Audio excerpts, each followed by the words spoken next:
In action. Yeah, round of applause for that. Woo. Okay, so you guys are in the session this afternoon with the BVBBLB. Wow, Okay, I which like is it. the Bon Vivant Babe and the Best Life Babe. Oh, Yeah, look at that. well then. Okay, so I like that. look at that. So we have got Cynthia Hugh. She's the owner of Bon Vivant, and Maureen Coven, who is with Best Life. These two ladies have done some amazing things promoting farm to table, good nutrition, cooking at home, and I know that you're going to be absolutely amazed with what they have to offer this afternoon. So all of the information that you've been hearing, you're going to see them put it into action. You're going to get some really useful tips. Thank you so and much. things That's that you perfect. can put in place in your own lives. And so with that, please give them a very warm welcome Thank you. and I think enjoy I'm your on. session. Thank you very much, Jen. I don't know, my mic is, I have very small ears, so if you don't hear me, it's because my mic is turned, but I'll try my best to speak up. Well, thank you. Thank you to the organizers. I don't know if you have given a round of applause yet to the organizers. Tower Group Marketing, fantastic job. Jennifer Ahern, a fantastic job as your MC today. So hopefully we will provide you with further entertainment as we, I guess we're at the end of the session. Cynthia Hugh, Maureen Coven. First of all, we have always done cooking classes. We've done some together, we've done some individually. I host a lot over at the store at Bon Vivant, and I will tell you that this is very intimidating. I don't think either of us have really cooked in front of more than maybe 20, 30 people, and I understand that this is the highest registrant group. What do you mean? I totally cooked like for 500 people at Cayman Every Cookout. night, right? Oh, Hello. that's true. No. She'll tell you a little bit about Cayman Cookout, because I think that's what landed her here today, a little bit later, but thank you for joining us for this session. So we're going to keep it really casual, but I kind of want to start with where we kind of found ourselves as home chefs, per se. It all started for a love of food, a love of fellowship and friendship, our own as well as with our group of friends. Love of wine. I'm not going to lie. We're going to keep it healthy, we promise. Is a Everything foodie in physician in moderation. here? Yeah. We're allowed to have wine, Yes. right? Okay. One a day, one a day. I'm working right now. Yeah.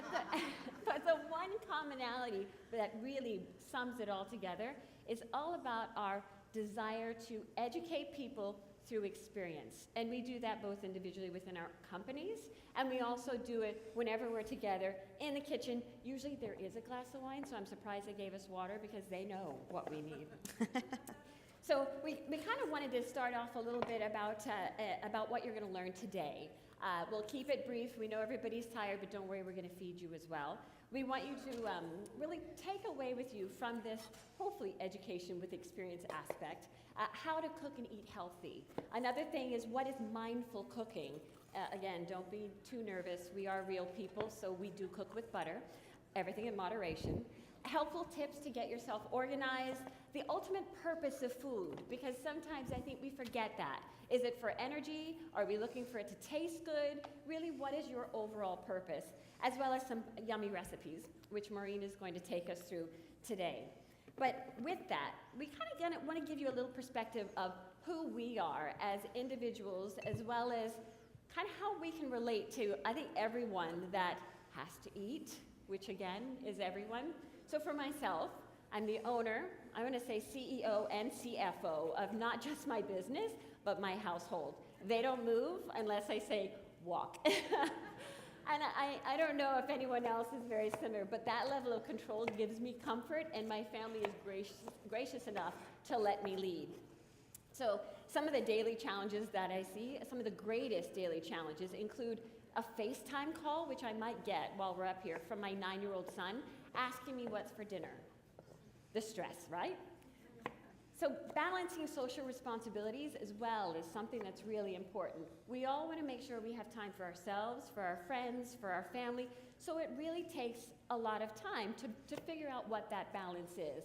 For me, I don't have time not to plan. If I don't plan, I have nothing to go back to. So I'm very much one of those. On a Sunday afternoon, I go into hibernation, and I spend a good hour looking at what my week looks like, not just for me, but what it looks like for my family. So when all, sorry to use the term, hell goes craziness in my house or my business, I have something that I can go back to that gives me a sense of security and also stability. And at a high level, I don't believe my plan is any different than any of yours, including Maureen. So Maureen, you tell us a little about you, because I don't think we're far off. No, we're not. I think at the end of the day, a lot of us in this room, we have a lot of different ways of being, our lifestyles, whether we have families, we're single, we're busy, we're entrepreneurs, we do a lot of different things. The main thing to come around, and I think is very, very important, is the aspect of planning. And I know that can be a little bit, can you even see me through this fog of what's happening Move here? over, yeah. There you go. I think the aspect really of planning is incredibly important. And planning doesn't have to be scary. We tend to plan, I would assume, your week when it starts to have, you're going to go to work, you're going to try to figure out what's going on for the week. Planning is an incredibly important part of eating healthy. It doesn't necessarily happen on the fly. And I think you can plan as much as you'd like, but of course things are going to happen. You're going to be working late, a family emergency. Sometimes you just don't feel like eating what you've planned to eat. The thing is that at the end of the day, having a little bit of thoughtfulness about how we're eating, and this is what we're talking about, because the nuances of the whole conference is what we should be doing, what we should be changing. I think most of us kind of know what we should be doing and doing a little bit better, but how do we actually make it actionable? And the idea is I think we're regular, normal people. I've never owned a restaurant, didn't go to culinary school.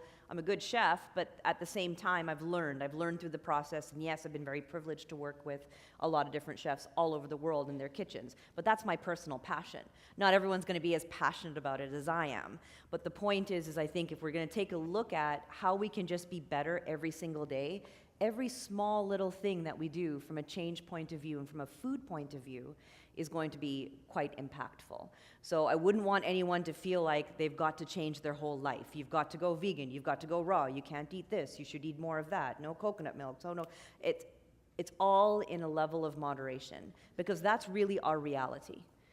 You're going to eat oxtail, you're going to stop into fast food now and then, but if I just harken back to, when we were growing up, I definitely ate. I ate Kraft Dinner, I had Wagyu, we ate all of that, but the difference was that it never was something that we went to immediately.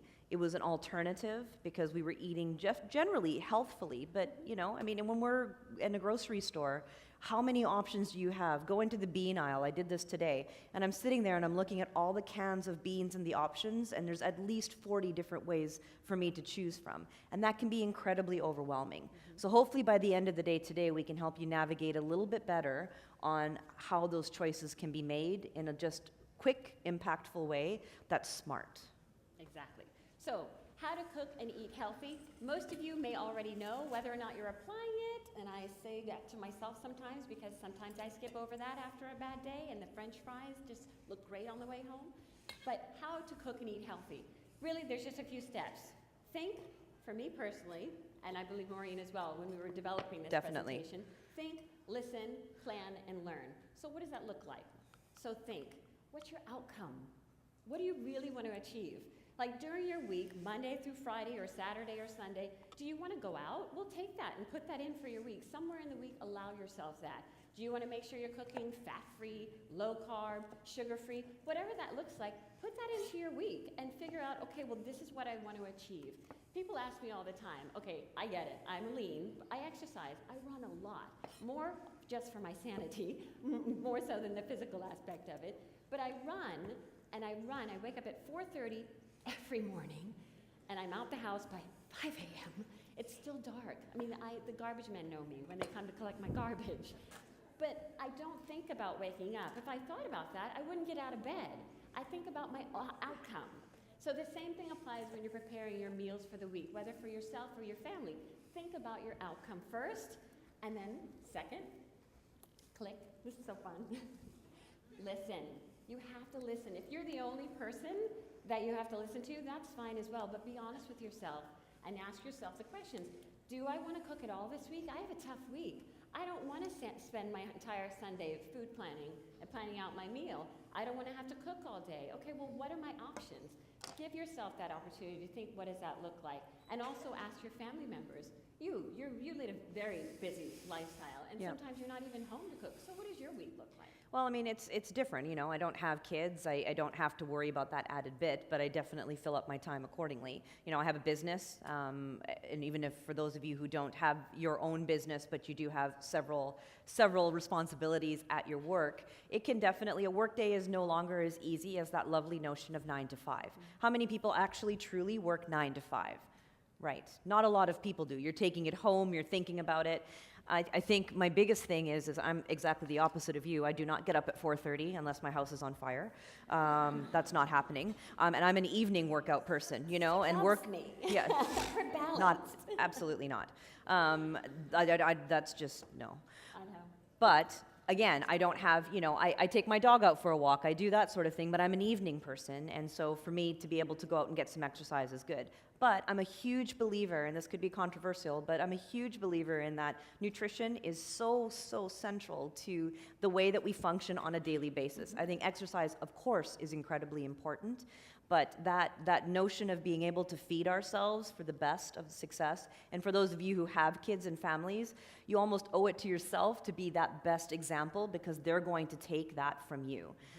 Kids these days, you know, I don't even need to go through the stats. I'll talk about all that tomorrow in my presentation, but to be realistic, we are our own best solution, but we're also our biggest enemies. So how do we navigate around that, and how do we stay motivated, and how do we make that happen? There are some pretty clear tips, I think, that really, because I think a lot of people do plan. Most of us have some level of planning in our life. We have to realize that food is not just to eat, just to be able to make sure I'm not hungry, to make sure that I'm living okay. Because once we start thinking along that lines, you start caring a little bit less about that nourishment and how it comes to you. But if we actually look at it as a source of us being fulfilled and being the best version of ourselves, and that's really true, I think that you're going to start seeing that your mindset will shift to that mindset of going, okay, maybe I do need to think a little bit more about how I'm eating. And that allows you to plan. It gives you something to focus on. Again, going back to the need for an outcome.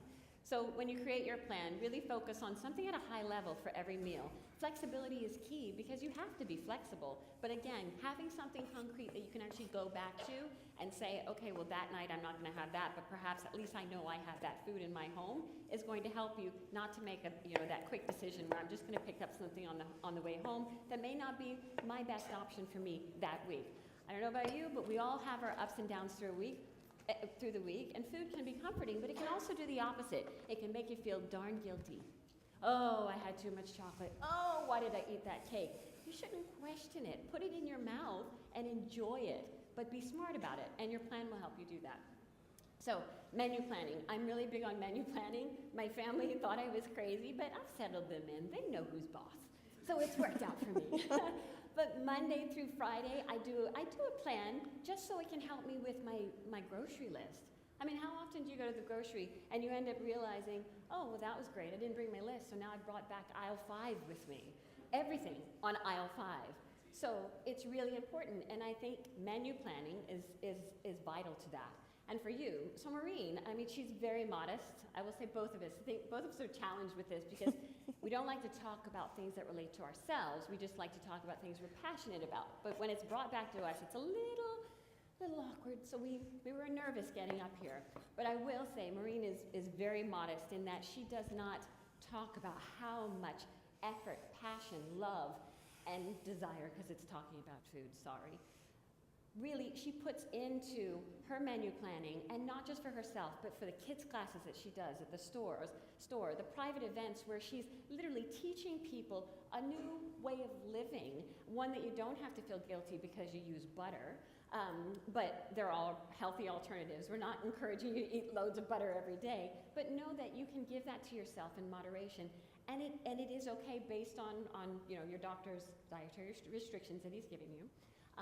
But I want you to talk a little bit about your menu planning and your grocery list, because another side of it, to eat healthy, it's difficult sometimes financially to be able to make sure that you're going to the grocery store to get your fresh produce and it's going to be affordable. So I think you do a very good job at making sure that you balance how much you're spending, but you're also making sure that you're bringing that healthy lifestyle into your cooking. Well, I think it's a really important thing. I mean, let's just take a survey and be honest. How many people go shopping without a grocery list? Yeah, right? I'm guilty. I've done it before, 100%. And that's a couple of different reasons why. Probably because... I'm the controller, you're not. Possibly. But I think also there's a couple of reasons around that, right? Sometimes when you realize you have to go to the grocery store, you figure, you know what, I'm just going to pick up some other stuff along the way. And how many of you end up spending anywhere from $50 to $80 and walk away and go, I can't even put together one meal if I wanted to try, right? And that happens quite a bit. So the planning part of it can be how you interpret that planning. So the biggest thing is to be able to give yourself some time, whether it's over coffee one morning. Weekends are good. I'm not suggesting that weekends are less busy for people than they aren't, but if you take a little bit of time and go, right, this is what we want to achieve, I think that when it comes to putting together meals, one example will be today, something can come together that's nutritious and delicious in less than 30 minutes, unequivocally. There's no reason why that can't happen at least once a week for every single person that's sitting in this room.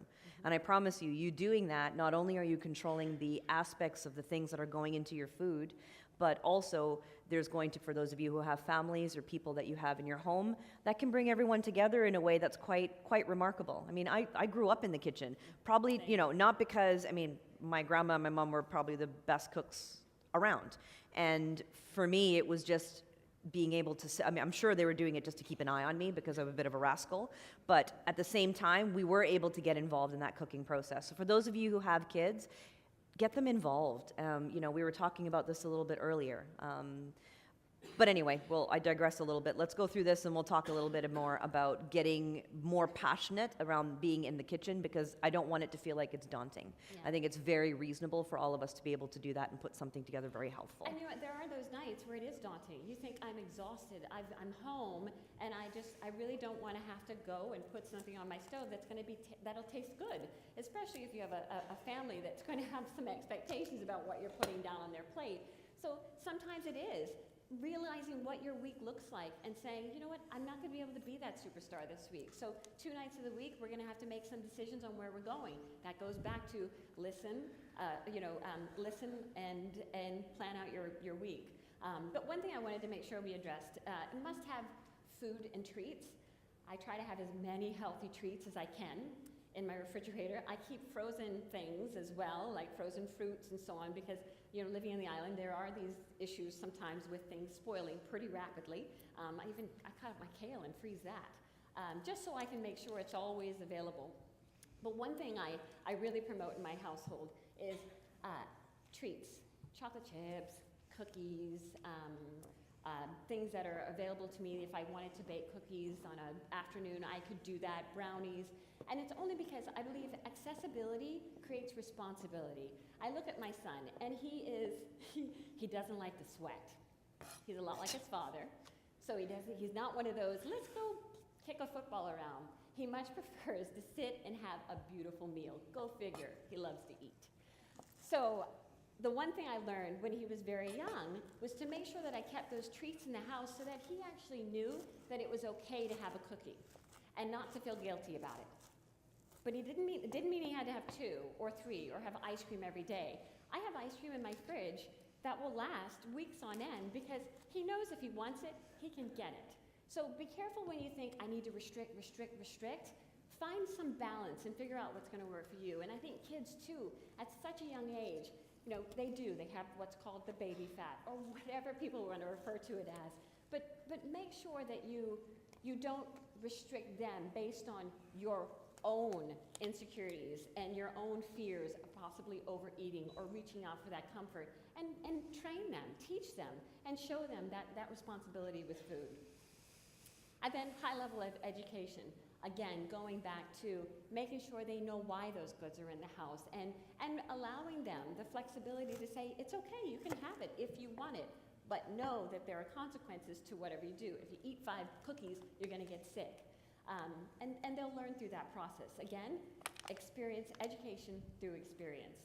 Now, one thing that Maureen has to talk to, and that's as it relates to her education with the kids that she deals with, it's starting them from very young and understanding where food comes from and how to cook it and why to cook it. Food safety, preparation. My kid one time walked in the kitchen, he picked up a piece of raw chicken and he put it down and he went to put it in his mouth to like lick off whatever was on it.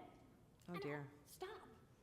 So teaching them food safety and starting that at a young age. Yeah, I think, again, how many people have kids here? Yes, hands up, good. Okay, do you find it difficult to cook to accommodate for them? So if you're cooking healthy, again, I implore you to think a little bit about the kind of ingredients that we're using. Try not to make things too complicated. And usually dressings and sauces and all that good stuff really does make a big difference.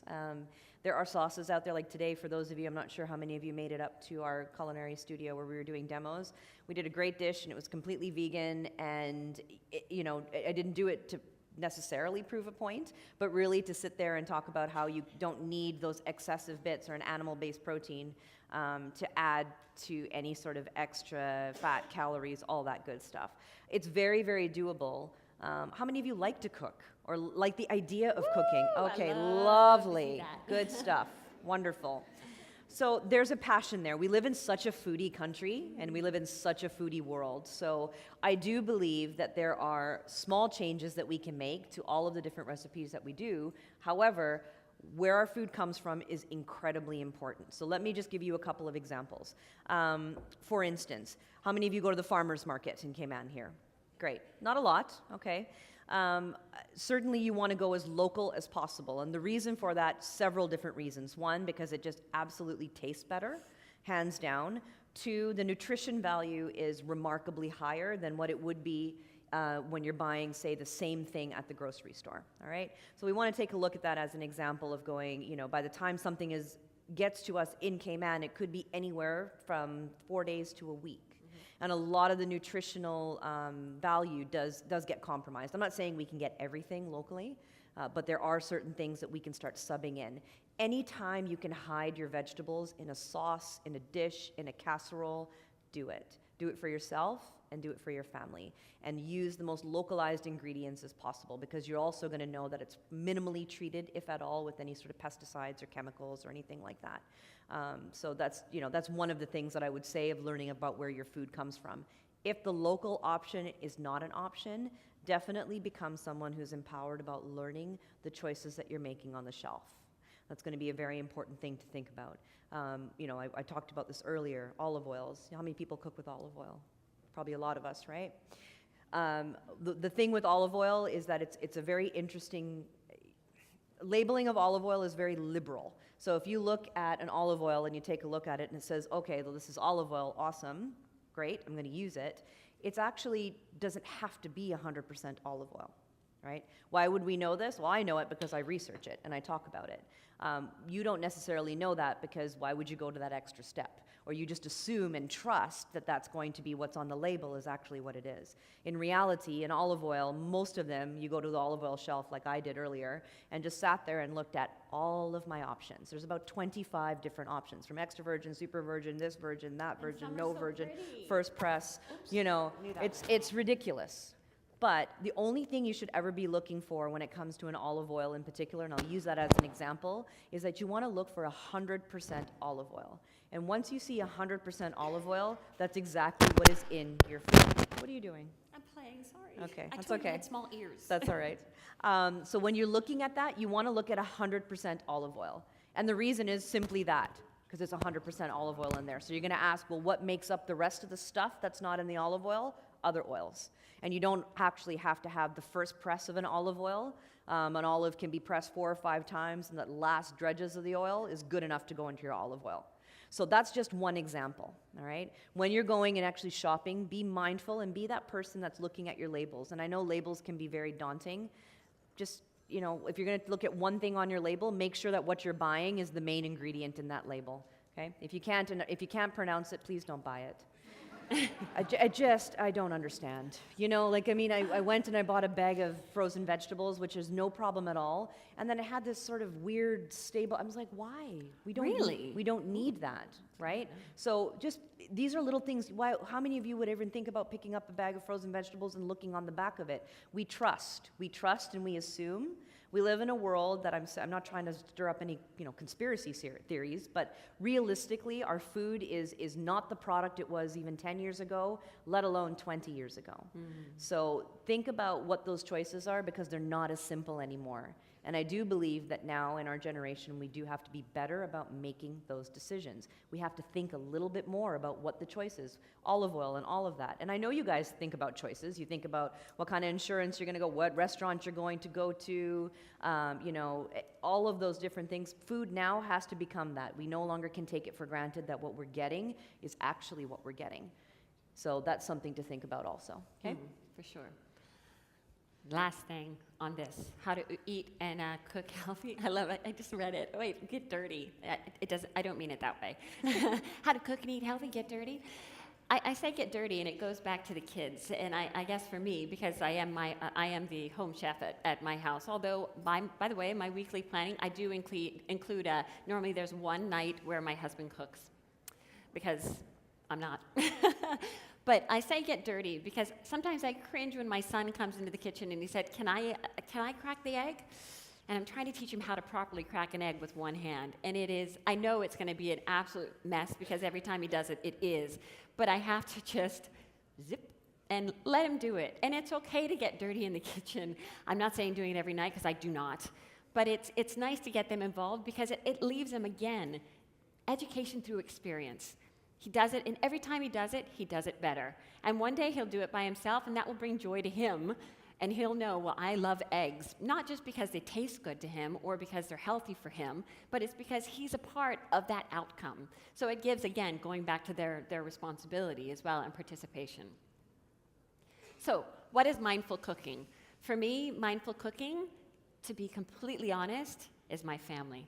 I'm mindful of their needs, physically, emotionally, because I'm sorry, food is heavily related to emotions, at least in my house. Because after a bad day, there will be no ice cream in the fridge. That's mine.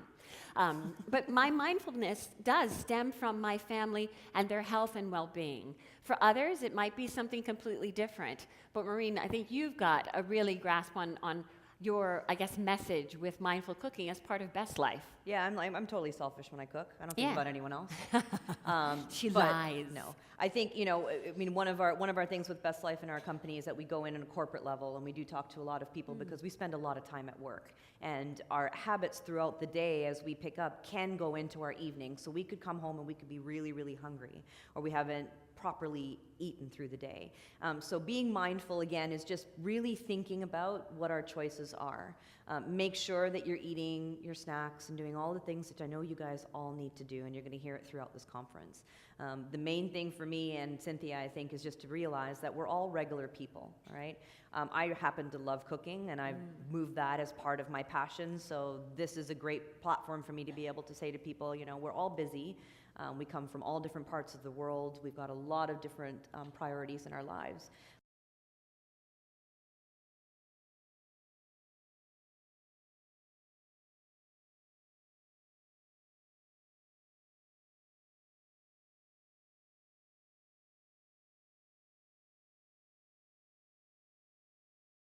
Style, trying to think a little bit about how we want to live our lives. So when it comes to food, we're very passionate about it because we do know that it actually has a great impact on our overall well-being. And hopefully that's the biggest thing that you're going to walk away with, certainly at this conference, but today. So, yeah. Well, now we're going to cook. Yeah, we're going to cook-ish. We're going to cook-ish, yeah. I mean, you can tell we've got our little cooking station up here. Yes. They brought the fire extinguisher, so we won't go all out. Yeah. Just, I think they're more afraid than us. But the recipe today, we're doing a rainbow soba noodle salad that you really mastered and created. Yeah, well, I mean, I wish I could take all the credit. I definitely go online and scour different websites and take a look at what different chefs are doing and who my favorite people are and what they're up to, and then try to make it my own. So we're going to do a soba noodle salad. I'm going to very quickly go through the recipe because you guys are going to be able to sample it shortly. We're not going to go all the way to that 5:15 mark because we're going to finish a little bit earlier, but only because we want to get you guys on your way. But that being said, I want to just go through two main things. One, we've got a noodle salad. So when you're going to use a salad in any kind of, or excuse me, a noodle in any kind of salad, try to look for something that's a buckwheat, a wheat-based, or something that doesn't have any sort of additives. Organic is lovely, generally speaking. Tomorrow I'll talk a little bit more about that. But again, you want to get the highest quality of the noodle. So I'm using a soba noodle here, which you guys will be having. Quickly boil it, ready to go.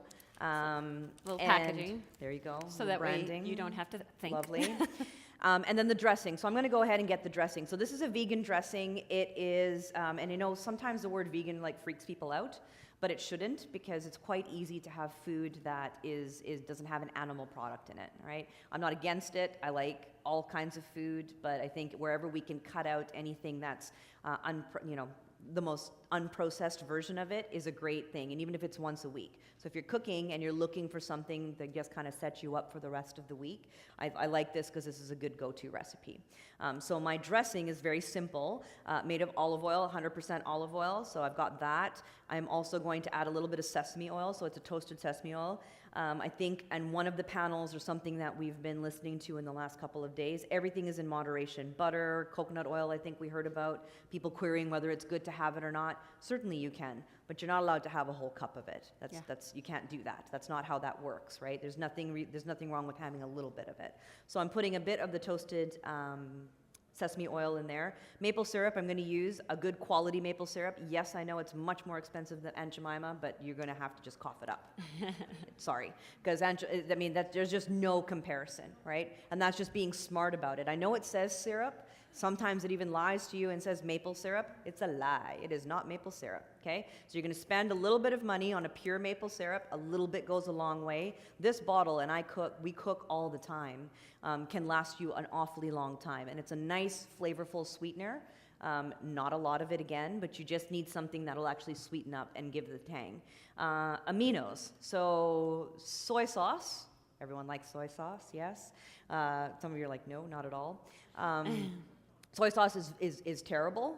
It's got a lot of stuff in it. I mean, I'll be honest. Does it taste good? Sure, it tastes good. It's got a flavor profile that appeals to a lot of people.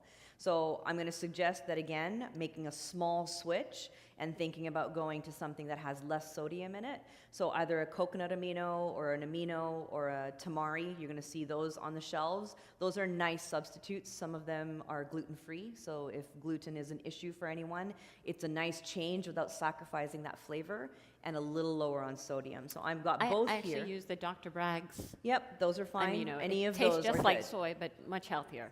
Yeah, so any of those options are good, even though they still are sodium-based and they've got things that are in there that may not be the best in the world. It's a better version of that. So that's just moving that one little step towards being better. And afterwards, after we do the demo, you're more than welcome to come up and I can show you a few of the things. So I'm going to go ahead and I'm going to add the tamari. You guys are going to have access to these recipes, I believe, so you don't need to write it down. Tahini, I'm using tahini paste, which is sesame seed. Okay, so it adds a nice creaminess to the dressing. I don't know about you guys, I love creamy dressings and sauces and all that good stuff, so it's got a nice feel-good flavor to it. And then if you can do nuts, and nuts is not an issue, I'm going to go ahead and I'm going to add a little bit of almond butter. So the idea is going to be that it's almost like a Thai peanut sauce sort of flavor to it. If you're eating meat, great, you can add this as a marinade to anything, or you could just have it on its own in any kind of salad. I'm going to swap this guy out. Okay, I'm going to give that to you anyway. Thanks. And I've also got a big hunk of garlic, so it is a very garlicky dressing. So don't be shy on the garlic, but if you feel you want to tone it down a little bit, you can do that too. Okay, so I'm just going to go ahead. Food processor, I absolutely advocate if there's one thing that you have in your house that makes your life way easier and probably would encourage you to cook at home more, is a really good food presser. And yes? where can you get that, Maureen? I think we can get it at Bon Vivant. Oh. How interesting. So if you want to come, we have them in our kitchens. You can come and just try it. Bring your hang out with ingredients us. and play. Yeah. Because it's a game changer when you actually have the tools in your house to Absolutely. make those meals. It saves you loads of time. Absolutely. And in the planning part, I meant to bring that up too. invest in a couple of really key pieces in your kitchen. A good food processor stops you from chopping. So when you get a menu and you're looking at a recipe and you know you've got carrots and cucumber and peppers and onions to chop, no one's got time for that. People don't have time for that. So it's easier to be able to just huck it all into a really good processor, whatever that is, do your research, and it literally cuts it down to seconds. So absolutely part of your planning process is making sure you have good pieces that empower you to cook at home, okay? So you've got your base of your sauce, and you're not working. Is it locked? She didn't get this one from Bon Vivant, I promise. It's a lie. Is it plugged? It's plugged in. It's on. You locked it? I don't know. Yeah. No? It's me. It has to be her. It's me. It's totally Maureen. Anyway, we're going to We didn't get to test it before we got up here, so our apologies. It's blinking. It's blinking. Isn't good. Check the plug, do it all. All right, we'll work on that. I'll do the heavy work. Yeah, you thanks. Just, I'll cook. just hang out here. Okay, so then we're going to go ahead. We're going to drain our noodles. For our noodles, we want to make sure that they're kept warm because that's going to help with the absorption of the sauce. And then the rainbow part of the salad really is a variety of different vegetables. So I've chosen to go ahead and I'm going to get some local peppers. We've got some avocado. I've got some, see, it's not just me. Where's the pusher? That's why. The pusher. It's a safety mechanism. Mm. Did you bring the pusher? I think they didn't left the pusher upstairs. We didn't bring the pusher. Don't worry about it. So the It's all pusher good. goes inside this, and that's a safety mechanism of this fabulous product. So all it would be is that we're going to blend that up, right? Yeah. So it would blend up and it would come into a really nice creamy sauce. Those are the bases of what that is. Try to make sure that you're not putting a little bit too much sweetener or anything like that in it. But that will be a really lovely sauce, which is already done and made. Thank goodness you're not eating this one because the Ritz-Carlton is making it for you outside. Okay? So you've got your noodles. They're nice and warm. Then you would go ahead and you would add your dressing. And then with your dressing, you would add and mix everything together and then pile it up on your noodles. So some of the main things that I would ask for you to do when you're doing a salad like this is to make sure that you're adding lots of colorful vegetables. Peppers are amazing, cucumbers are refreshing, avocado, onions, anything along those lines, and it will become a really, really beautiful salad that you can have. If you want to have protein on it, you can do chicken, you can do shrimp, you can do any of those little bits and bobs. Do you want to take this anyway? Yeah, Okay. I will. So we can go ahead and just pop that in here. Thank you. And this does take just a few minutes to put together. You do want to, you can have it as a cold salad once it's actually prepared. I'll leave that to you. Perfect, thank you. And then I'm going to go ahead and just mix it all up. For those of you in the front row, you might be able to smell some of it here. Great. But what I love is that you have this recipe that gives you everything. And if you want to, you can throw some soybeans in it. You can throw some vegetables. Yep. Some red cabbage would work perfectly in this. So you can really have a completely full balanced meal with your proteins, your little bit of your carbs, and add your vegetables in at the last minute just so they do they're still a little crispy. And you've got the perfect balanced recipe. And it actually tastes really good. I would add a little bit of red pepper, only because I like it hot. Oh, like spicy. Spicy. Yeah, that makes sense. But that's what's so great about recipes like this. This is your base. You can go from there and make this dish 5, 6, 7, 10 different ways, yeah? Yep. And I think that's one thing that you'll see in a lot of the classes that Maureen does. When she introduces a recipe to someone, it's her recipe, which is her base, and then it becomes your own. I just want to say this is probably the biggest bowl I've ever cooked with. It's a good-looking bowl, though. Wow. Okay, so I can probably show you guys this. There you go. There's your noodle salad, even though I didn't get to blend it, but that's all right. And then I'm going to go ahead and I'm going to start adding my veggies in here, okay? And I'm just going to mix my veggies right in. I'm going to go ahead and add the scallions and onions in here. So you've got lots of color, lots of flavor. And how much fun for the kids. Put some gloves on them if you don't want their hands to get too dirty or you don't know if they've washed them for the day. And have them participate, you know? I really hope that you'd get them to watch. Sometimes I'm not sure. Really not sure. All right. Super easy. All right, some veggies there. And then I'm going to go ahead and I'm just going to top it up with a little bit of avocado. Yep, great way to get some really good essential fats in there. And you can add things like tomatoes, cucumber, and I'm going to slice up some cucumber and add those also, and then lime. I love those local cucumbers. Yeah, the local cucumbers are great. So you can add a little bit of lime, and really it's about that easy. I'm going to add some cucumber in there too, just for a little bit of crispness and freshness. But essentially, that's it. Hopefully when you try it in a couple of minutes, you're going to be able to see that it's something that's very, very versatile. You can make it, it'll stay into your fridge and stay nice and crispy, nice and tasty for almost 4 or 5 days. So just make sure that you keep it in an airtight container and you're good to go. That's literally how long it takes to make that salad. Okay? If I actually blended it, it would probably take a couple seconds less. And I think they're going to be bringing out some samples for you guys to try this recipe as well. Hopefully that was their cue. So from there, really, we just want to end by saying, really, what is the real purpose of food for you? For you. To ask that question and to be honest with yourself. Your purpose of food? I mean, the purpose of food for me is just, fueling my day. I mean, I'm not going to lie, right? I want to be able to eat to make sure that I'm sustaining myself and doing the best that I can do every day. But I like food. How many of you think that you could do definitely a better job when it comes to cooking at home? For sure. Okay, great. And I think if we can try to do that once a week in a very simple recipe, and hopefully when you try it, you're really going to enjoy it. All recipes will make sure are available on the website after with all of the presentations, but you're going to be able to go ahead and have access to them. So anything to come out of this is really be mindful, plan. It's doable for everyone, and even if you just do it once a week, and in that once a week you're being better about your food choices, I promise you that that does have an impact. It really does. And for anyone who has any sort of special dietary concerns and you have to be more consorted about it, there are ways that you can go ahead and make an impact when it comes to your food choices that can really make a big difference. Because I don't think there's too much evidence to tell you that food and disease are, anyone who disputes that it's not related needs to check that again, because I think that's pretty evident. So you had a question, miss?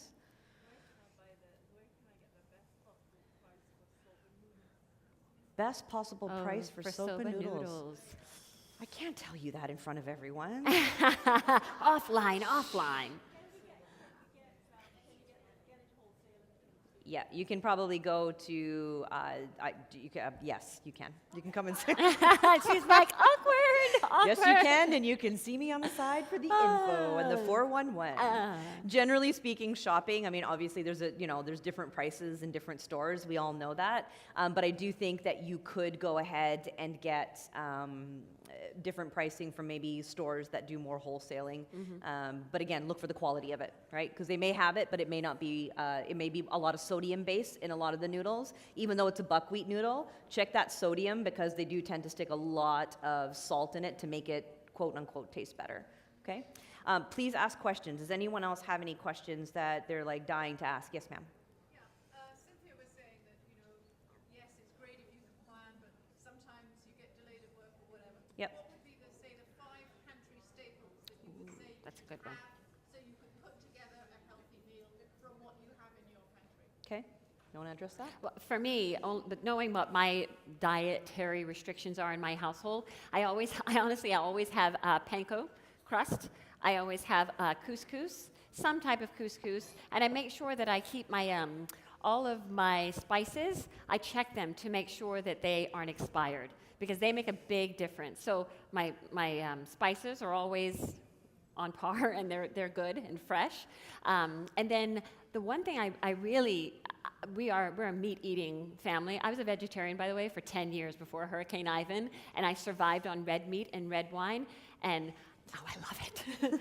I actually have to slow down my family, or they have to slow me down, because I will have meat every night. But I run a lot of exercise, and I'm not prone to, hopefully, heart disease, fingers crossed. But meat, I make sure that I have a protein, and sometimes it's tofu even, but I make sure that I have a protein in my house, because I find I can build around the protein. And then a lot of my vegetables, I'll actually either get fresh and freeze them if they'll allow me to. The ones that have a high water content, they don't do as well. But now they're great options to be able to go to your frozen food section and get freshly cut kale or butternut squash. And I'll actually take that and I'll make that into something else. I don't just put it in water and boil it. I'll put it in my food processor and mix it with other things. Last night I was supposed to go and take my goddaughter out for dinner. She had an exam, we didn't go. What was I gonna do? I have a defroster. I took some steak out. I didn't save the ribeye for Joey, we ate that. I put a steak and I defrosted that, and while that was being done, I had one potato, no problem, and I had some cauliflower frozen in the freezer. So I went ahead and defrosted the cauliflower, cut up my potatoes, steamed that, and I ended up making mashed potatoes. My son had no idea. And then I did. I happened to have some kale in the fridge, took that out, put a little bit of butter in it. Just a little, though, just a little. I promise, only a little, everything in moderation. And I had some fresh garlic powder. I put a little bit of cayenne in it and mixed that up. And I had a meal, and it was done. So staples, for me, I definitely make sure that I have a carb, some vegetables, and protein for a balanced meal. And my protein is normally the smallest thing on my dish. But I go back to the planning. I know it takes an effort, and it gets really boring sometimes, and then I have to go find where the variety is a spice of life. So I'll go online and look at pretty pictures for inspiration to encourage me to not be, get that mundane exercise of, oh, I have to cook again. And you know what? If it takes pouring yourself a glass of wine while you cook, just do it. So that's mine. I don't know what yours are. Yeah, I mean, I'm similar in that thought. I would say that definitely make sure that you have some sort of, I like to have a tomato sauce, like a ready-to-go tomato sauce. So whether that's, an organic version or a sodium-free version of some sort of tomato sauce, because that can be multi-purpose. You can put pasta together with that. You can make a quick pizza with that. You can do a couple of different things. You can cook chicken or any meal with that. So I'd say some sort of pasta or tomato sauce. Pasta itself too, I always have a bag of it. Look for the whole grain pasta option, because that's a nice quick meal you can put together. Frozen veg for sure. Nothing's wrong, generally speaking, with frozen veg. Just make sure what you're getting is what you're getting. Mm-hmm. And it might be an easy way for you to incorporate your greens. What else? I guess wine's not a staple, no. Okay, no. For me it is. No. It's Friday, right? Never mind then. So, yeah, I would say... I do cook with wine. Yeah. Both consumption and use. Having some chicken, that sort of stuff. But I would say making sure that you have something, always a sauce, that carb option, potatoes, and if you're a meat eater and you like to have that, make sure you have something available in your fridge to be able to quickly stir fry. Stir fries are great. If you can think about something like a stir fry or a one pot or one pan option, that can take you a long way. So I would say some of those suggestions would work fine. Spices too. Sauces. I'm a sauce girl. I like my sauces. So I have all sorts of them. If you looked inside my fridge, most of it is just sauces. So having those available, you can go ahead and make any sort of concoction with it too. You guys can serve the samples if you wish. Serve? Go ahead and serve. Yeah, go ahead and Sorry, serve. You don't have to wait about us. So they're going to be serving out the soba noodle salad for you guys to try. Any other questions for anyone? Yes.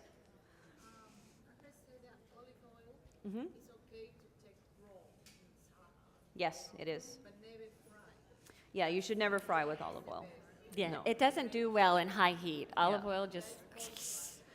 Yeah, I would say if you're going to look at oils and oils to cook with, generally speaking, and we talked about this earlier, 100% olive oil you wouldn't necessarily cook with. That's quite nice for a marinade, and it's quite nice to have in a dressing or anything along those lines. And yes, you can saute with them.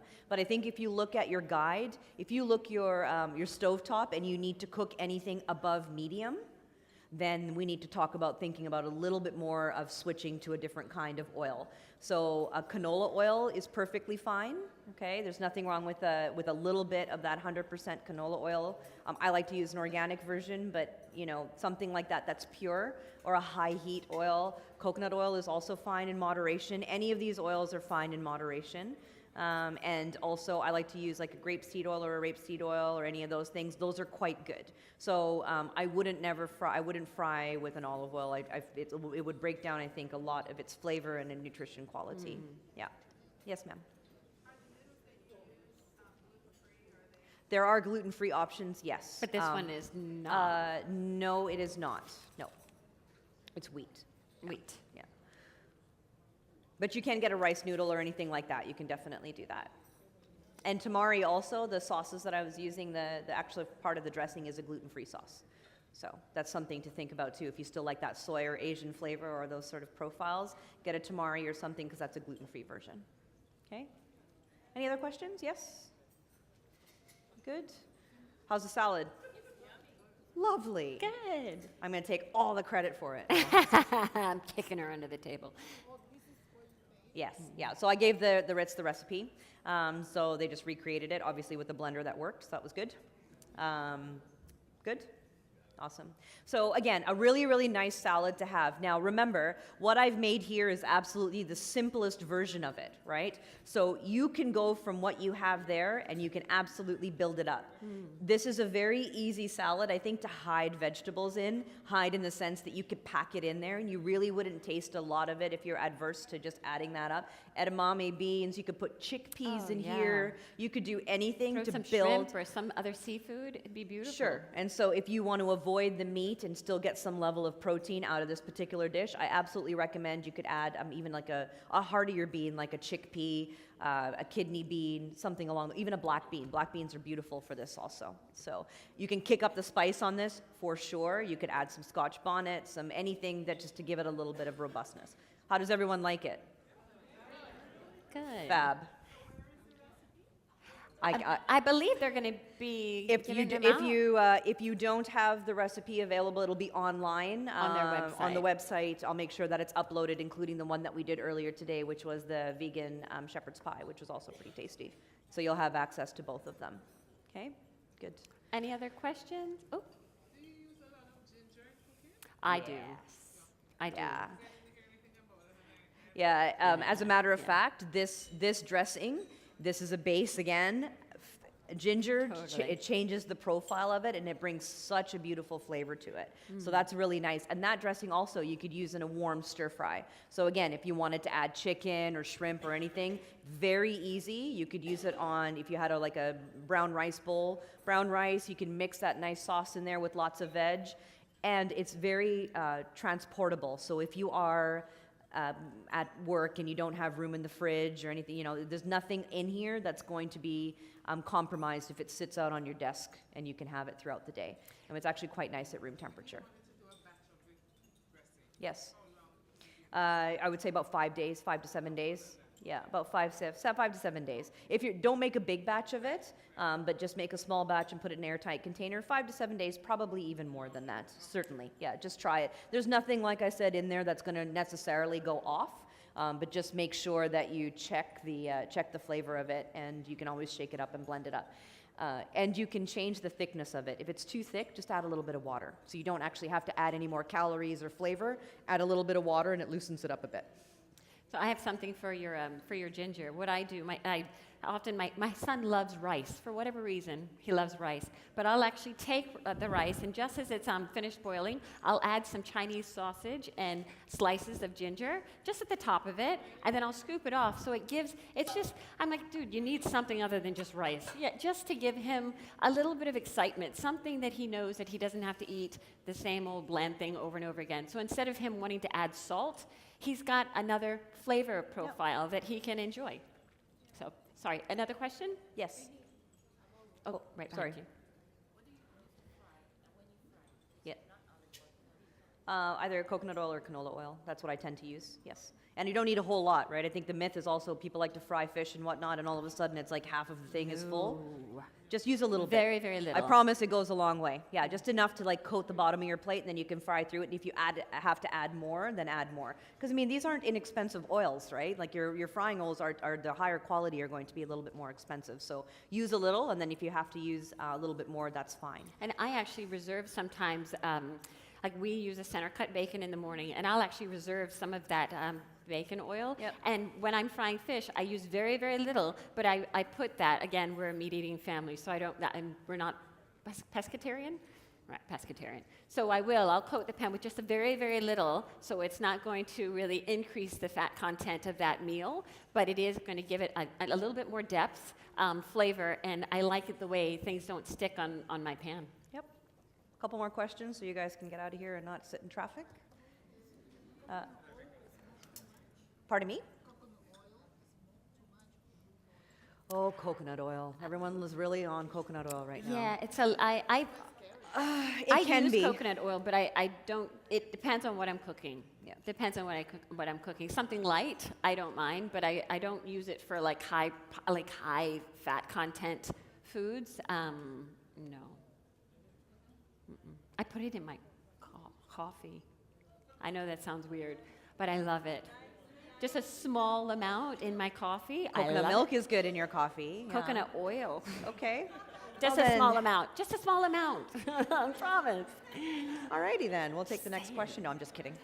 Yes.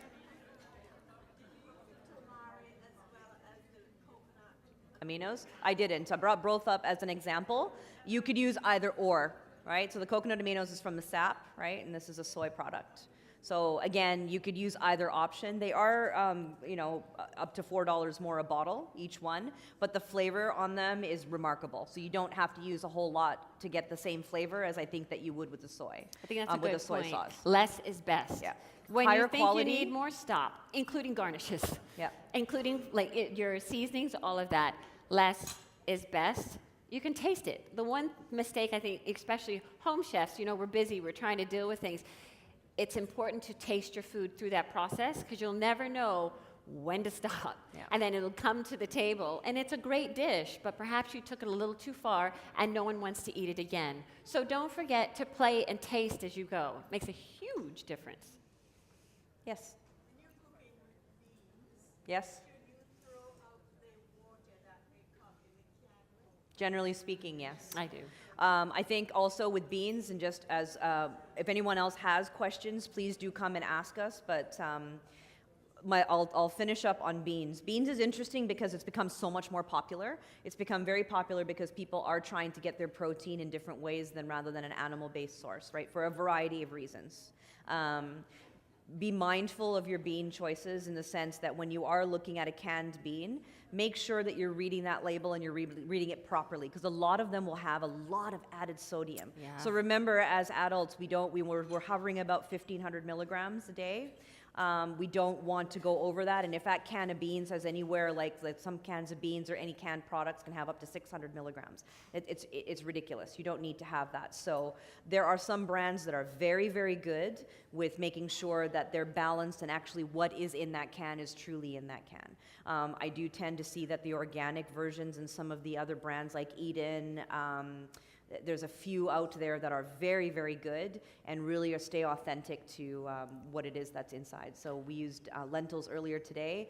I used a canned lentil. I trust it. I can see what that is, and I don't have to worry about that adding to the cooking process and worrying about having to soak my beans and all of that. So again, just like anything, beans, definitely be mindful and read through what's there if you have the time, and I know you do because you're going to either text someone or you're going to look on Facebook or you're going to look up, we have that time to quickly, even if we're at the store, to quickly type in what the brand is or, hey, what is this bean or whatnot, and you can There's probably an instantaneously- app. Yeah, I'm sure pretty there is. sure. So don't feel like you have to sit there and do like a research project, but just be a little bit thoughtful about what those choices are. And rinsing the beans, I agree. Definitely Yeah. important to rinse your beans. But if you're looking for that thickness, that residue at the very bottom to add some flavor, what you can do is you can actually put aside some of the beans that you take out of the can and mash them.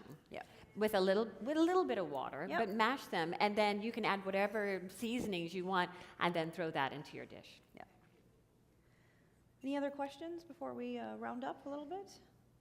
Okay, great. If anyone wants to come up and have a chat with us after, please do. Thank you very much for hanging out with us towards the end of the day. We really appreciate it. It's a big passion of ours to cook, so come and visit us at Bon Vivant. We've got lots of things going on there. Definitely education-based, but pop by, and the recipes we'll make sure are up on the website. Thank you. Thank you very much.